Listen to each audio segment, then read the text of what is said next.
पौराणिक मान्यताओं के मुताबिक एक नगर में एक ब्राह्मणी रहती थी। उसके पति का स्वर्गवास हो गया था।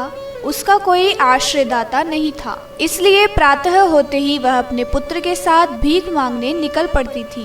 भिक्षाटन से ही वह स्वयं और उसके पुत्र का पेट पालती थी। एक दिन ब्राह्मणी घर लौट रही थी तो राह में उसे एक लड़का घायल अवस्था में कहराता हुआ मिला। ब्राह्मणी दयावश उसे अपने घर ले आई। वह लड़का विदर्भ का राजकुमार था। शत्रु सैनिकों ने उसके राज्य पर आक्रमण कर उसके पिता को बंदी बना लिया था और राज्य पर नियंत्रण कर लिया था, इसलिए वह मारा मारा फिर रहा था। राजकुमार ब्राह्मण पुत्र के साथ ब्राह्मणी के घर में रहने लगा। एक दिन अंशुमती नामक एक गंधर्व कन्या ने राजकुमार को देखा तो वह उस पर मोहित हो गई। अगले दिन अंशुमती अपने माता पिता को राजकुमार से मिलाने लाई। उन्हें भी राजकुमार भा गया।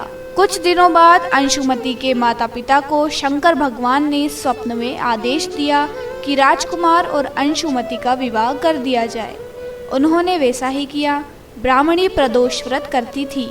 उसके व्रत के प्रभाव और गंधर्व राज की सेना की सहायता से राजकुमार ने विदर्भ से शत्रुओं को खदेड़ दिया और पिता के राज्य को फिर से प्राप्त कर खुशी से रहने लगा। राजकुमार ने ब्राह्मण पुत्र को अपना राजा बनाया। ब्राह्मणी के प्रदोष व्रत के महात्म्य से जैसे राजकुमार और ब्राह्मण पुत्र के दिन फिरे, वैसे ही शंकर भगवान अपने सभी भक्तों के दिन भी फेरते हैं। अतः सोम प्रदोष का व्रत करने वाले सभी भक्तों को यह कथा जरूर पढ़नी अथवा सुननी चाहिए। ओम नमः शिवाय।